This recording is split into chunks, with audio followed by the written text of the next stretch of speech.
Hi guys, it's Nathan again from Beyond Barriers.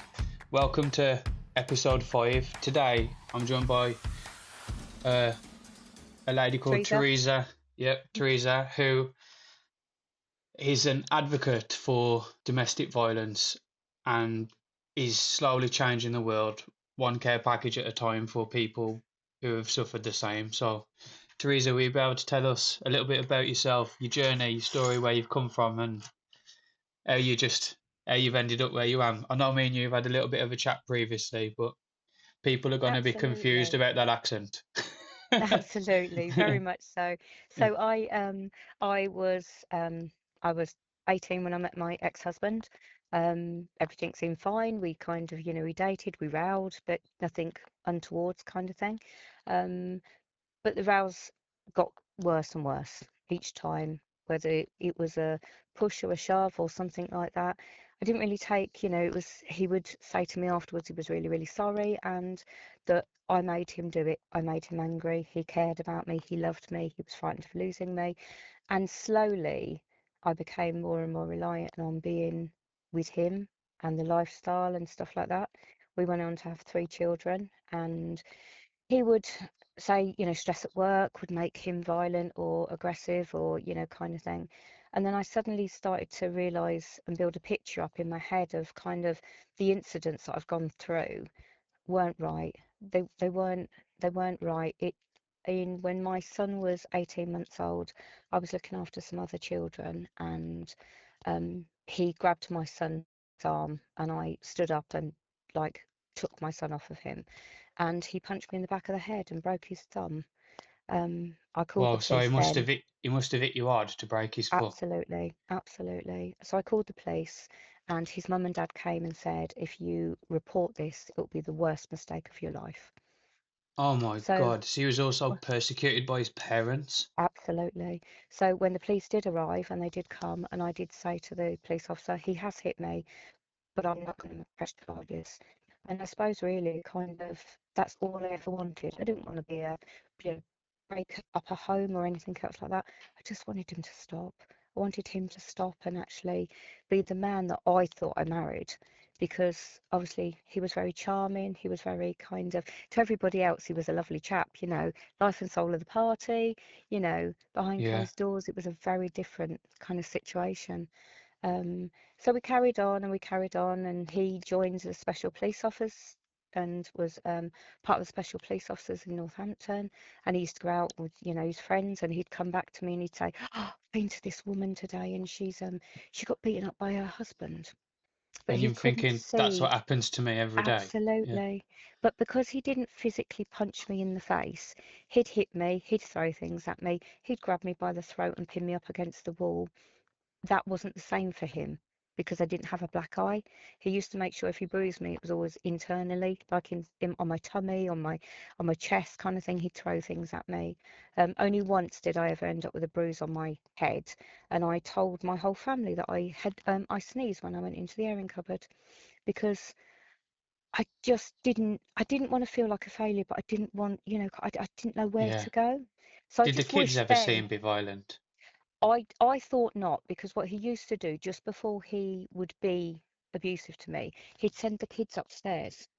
But what I didn't realise is one occasion he attacked me in the garden. My daughters were watching out the window.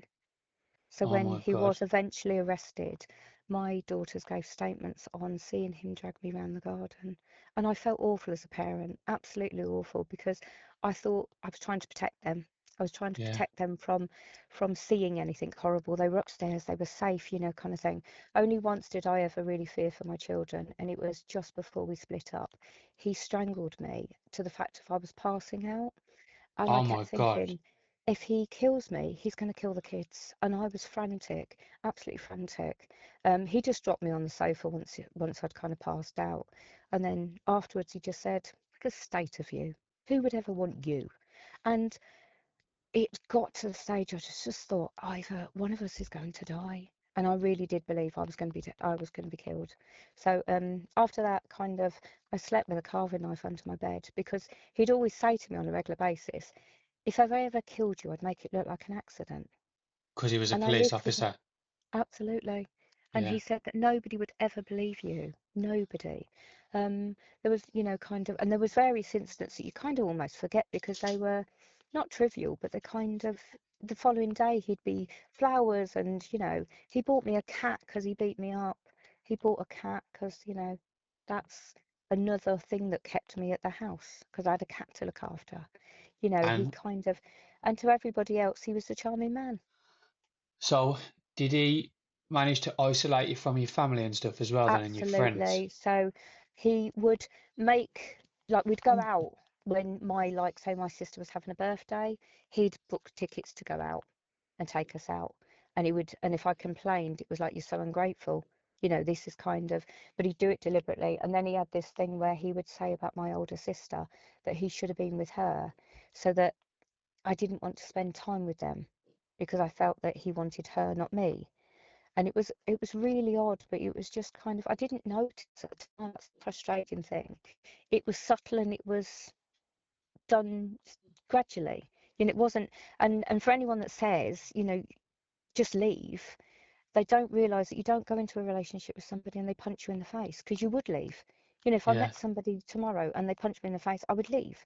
But because over the time it's gradually and subtly done, by the time you come to the violence and stuff like that, they've won you over. You've got nobody to talk to. You've got, and even kind of, jobs that I did, he'd come and check up on me. He'd ring me and say, who is he? What's his name? And I found that even the way I looked changed.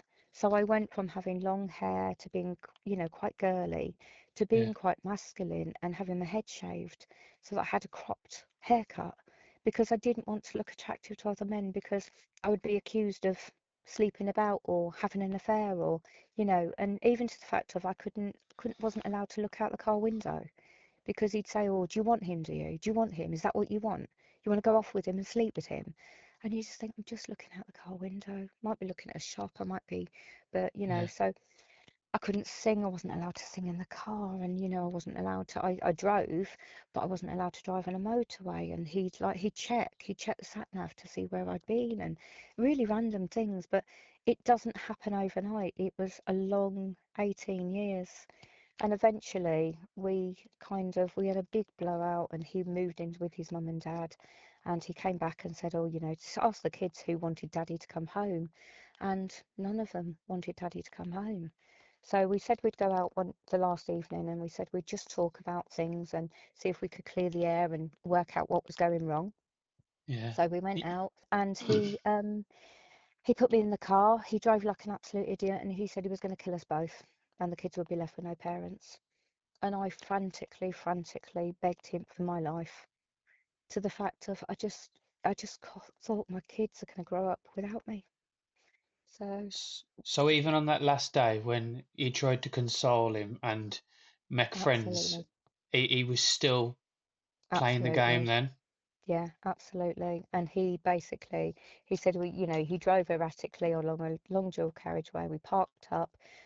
He twisted my arm, and because he was in the police, he used to do like an arrest move where he used Oh, to put your drag arm your arm behind your up the back. back. Absolutely. So I wasn't able to do anything.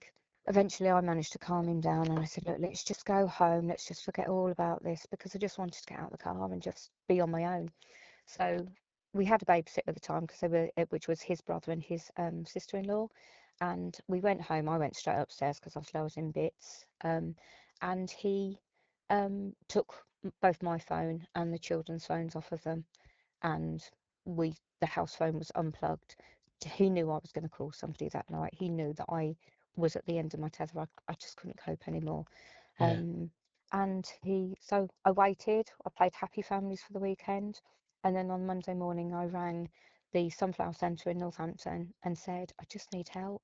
Explained a little bit about it. And they said, have you called the police? And I went, no, no, just need him to stop. I just want him to see what he's doing. Um, and obviously, I didn't want to get him into trouble. He'd already told me that nobody would believe me. So you know, I went with that. And I called the police and just said, look, I think I need to be referred to the Sunflower Centre, explained what they were, and two police officers came to the house. My daughter rang and said, Mum's got, there's two police officers here, Dad. And he went on the run, left Really? work, went on the run. Yeah, they couldn't find him for 24 hours. Um, but I told the story. I think I had something like a 30-page statement of the abuse over the years, what had happened. And he made out that I'd attacked him in the car the night before when he was eventually arrested. But because of him being a police officer, it had to be dealt with CID. Yeah, And yeah, I had the yeah, chief of police around the house and stuff like that. And it all went from me just wanting some help to kind of being like this crazy situation that kind of was completely out of my control. yeah.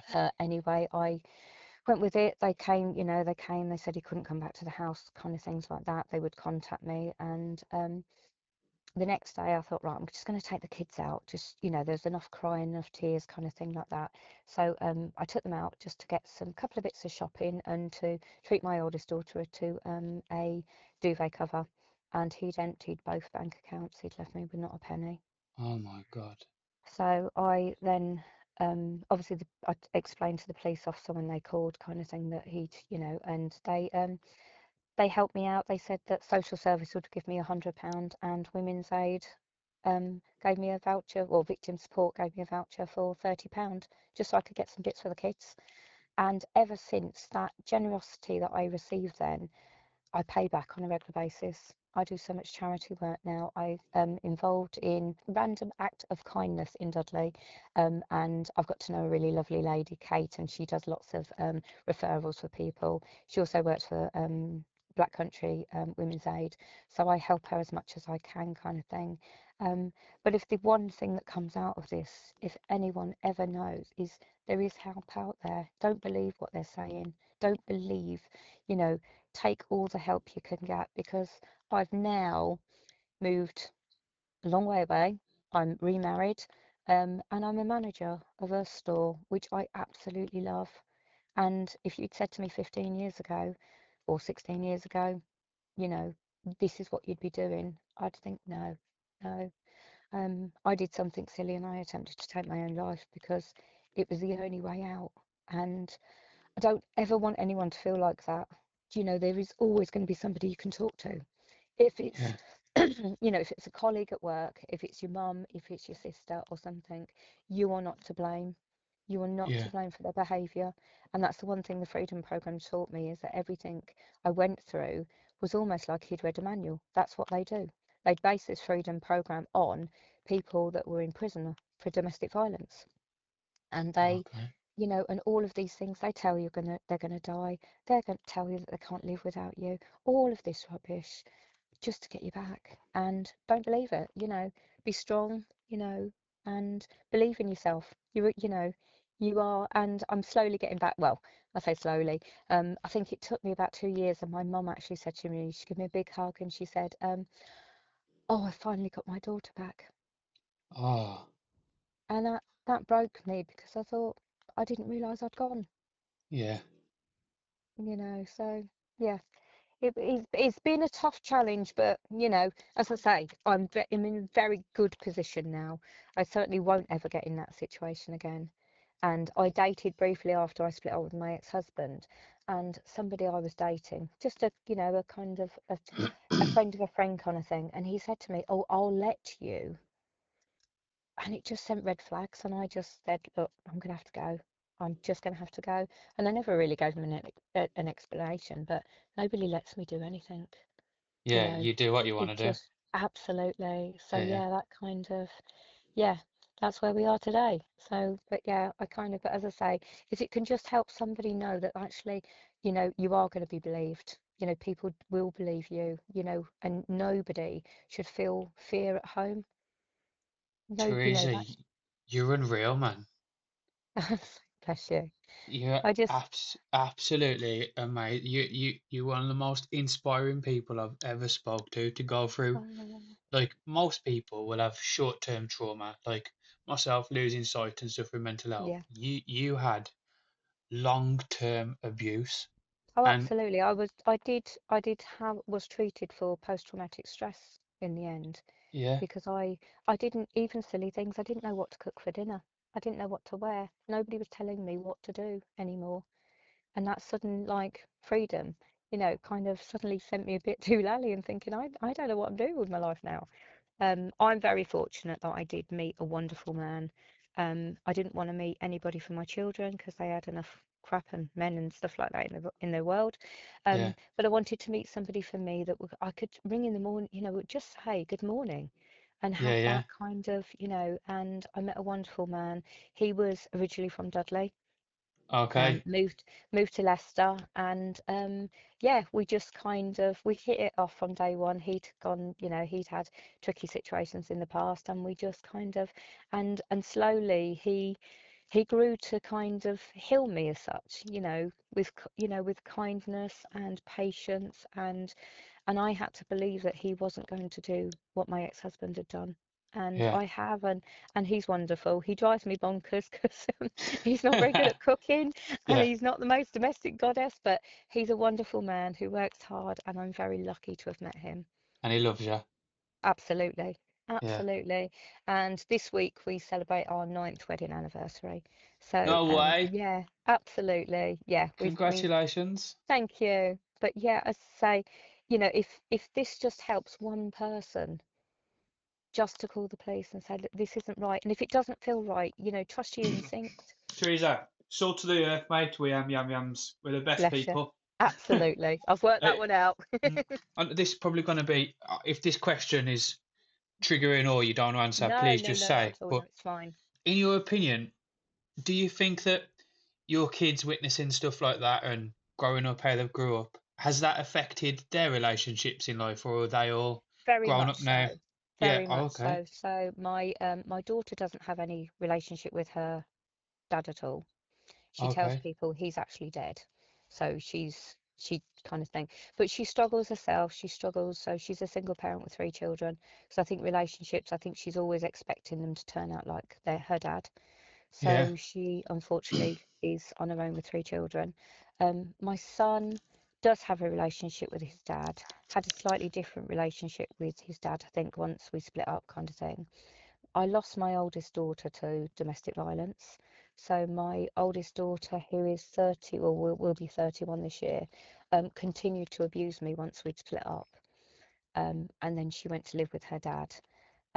She's had a troubled past and has had two of her children, well, her two children taken into care.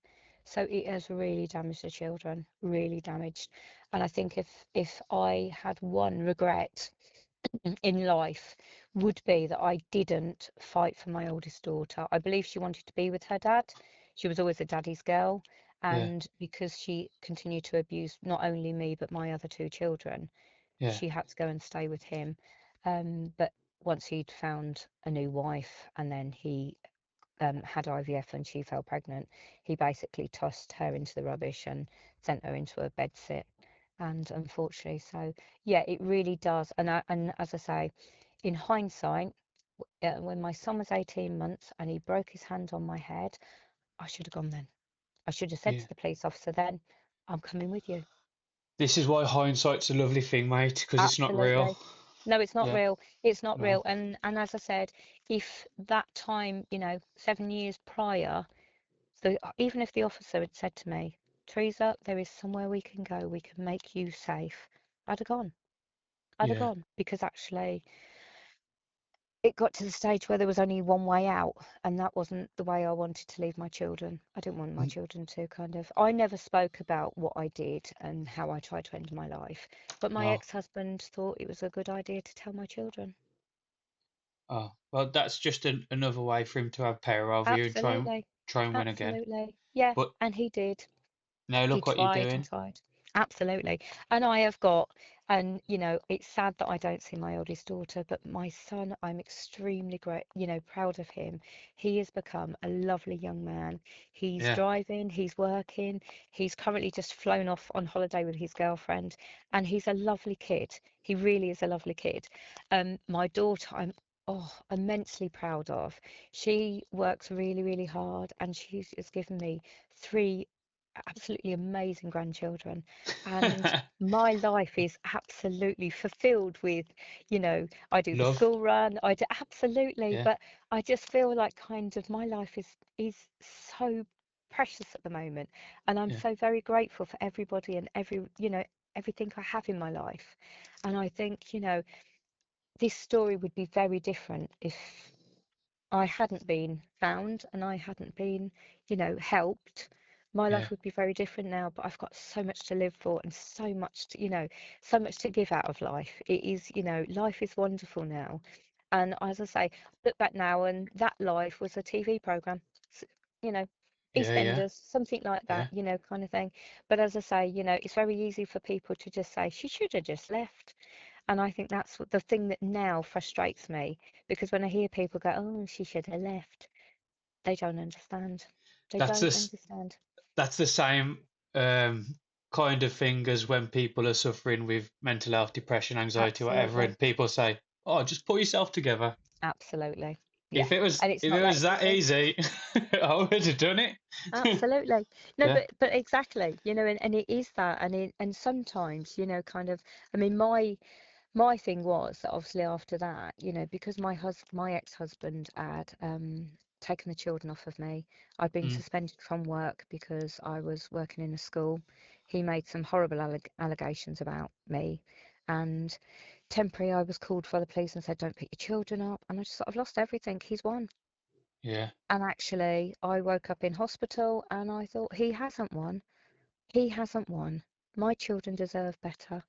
And I was at my sister's at the time, and she went, "What are you doing?" And I went, "I'm going to get my children back." And I walked into the courts with no solicitor or anything else, explained to the judge exactly what was going on, and he said, "Your children will be returned to you at 4 o'clock today." yeah. And that's where my new life started. So yeah, so kind of, but yeah, and as I say, it wasn't easy, and it certainly wouldn't. And anyone that says kind of, "Oh yeah, she makes it sound so easy," it wasn't. It wasn't. No. But there is always somebody there, and there's always somebody that's going to listen to you. And as I say, even if it's just a friend at work, tell them what's going on. You know, You still have bad days sometimes, mate. absolutely, Yeah, absolutely. There are, and they're always going to be. I know when my oldest daughter lost her children, I really struggled. I wanted to go and get them children, and I yeah, spoke to my sister, my sister now, wasn't at the time, but she's now a social worker, and I said to her, kind of, but the children will be brought up by strangers, and she said, "But you are a stranger," yeah, and it suddenly dawned on me that I am a stranger. I don't know those children. You know, yeah. I would be taking them away from everything, an area they knew and stuff like that. I think in some respects it almost makes you want to fix everybody, and you can't fix everybody and you can't help everybody. But I help No, as many mate. people as I can. Yeah. Like, there's people use if you listen to the first podcast I did Yeah, with a local lady who started a kickboxing club called Amy Weaver. She said people sometimes use the term people pleaser in a negative sense, but she used it in a positive way, and she says yes, she absolutely. does like to please people because she wants to Absolutely. see people happy. Yeah. So it's a And nobody completely knows different thing.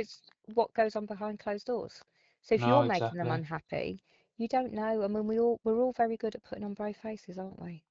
Yeah, yeah, And we yeah, can and mask. some We learn to mask pretty well, don't we? we really do, absolutely. And I'm sure there's situations that you've been in that you just think you put on a brave face and you smile and you perhaps have a little joke about it, but deep down it hurts. Yeah, Teresa, until I spent a week in Dorothy Patterson's mental health Yeah, hospital that I told you about, yeah, until I actually went there for making, I wouldn't say making a mistake that I did. It seemed like the right thing to do at the time, and absolutely. And it seems no way out yeah, sometimes. There yeah, does and seem no way out. I don't regret it because now it's given me a catalyst to talk to people on another level about something Absolutely. different. But Yeah, no, people were saying to me, especially my nan and granddad, we we didn't know it was this bad. We didn't know you would actually do this. yeah, We thought you was okay. I was like, and you always seem so happy, and everyone would always say to me, "What? You're always so happy, mate. You're always the life of the party." absolutely. But that's the mask, isn't it? Yeah, you gotta look That's the like that mask. on the surface because you don't want people to Absolutely. judge you and look at you in a way. No, no, Yeah, because and you don't want people to feel sorry for you, or yeah, or that poor. that's the Yeah, worst thing, isn't it? absolutely, absolutely. Pity. And I always say I'm not a victim of domestic violence. I'm a survivor. Yeah, see, you can switch anything to a positive, mate. This can you? Absolutely, Like, yeah, absolutely. So I could have sat and given up my job. I could have done everything and just said, you know what, I'm giving up on life because, I've been dealt a bad hand. But actually, Yeah. not at all, not at all. And I laugh now because actually, I'm the one with the upper hand. He's obviously clearly leopard don't change their spots. He's still unhappy, doing various different. I've got a wonderful life with wonderful children and wonderful grandchildren and a wonderful Yeah. husband. Yeah. Yeah. Why I ever believed what the silly man said in the first place. Yeah. Yeah. Yeah. But like you, I suppose you're brainwashed to a certain extent, ain't you? And Absolutely, slowly absolutely. Yeah, broken down over time. yeah. And as I say, it didn't happen overnight. It'd start with the odd row and the odd push and the odd, but he'd always be so remorseful, and he'd be Yeah. crying and he'd be saying, it's just because I love you, and just kind of, and actually, if ever I was in that situation again, I'd be like, right, see you later. Yeah. Yeah. Yeah. Yeah.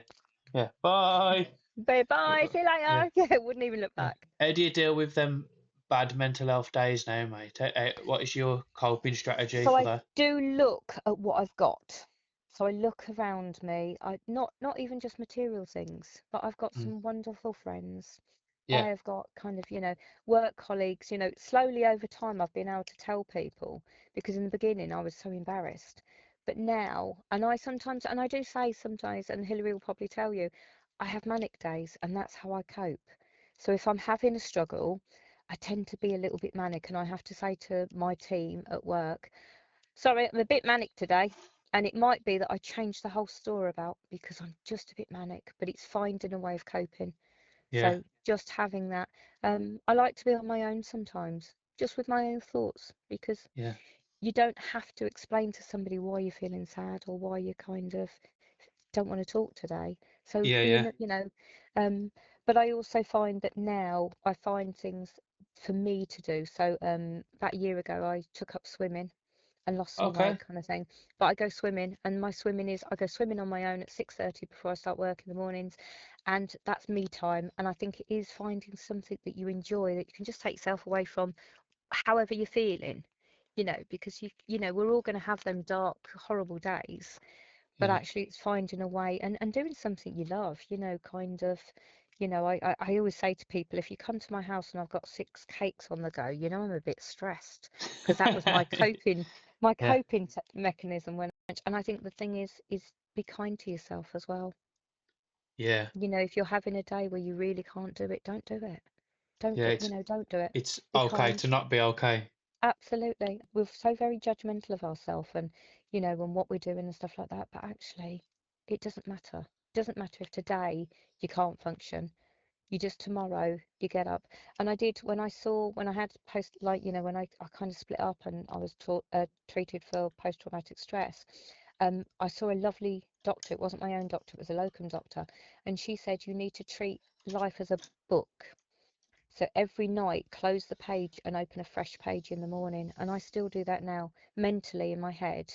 If Yeah. I've had a really tough day, I close the book and then in the morning I have a fresh page. Start all So, over again. yeah. And it Yeah. means then a bad day doesn't end up being a bad week and a bad month.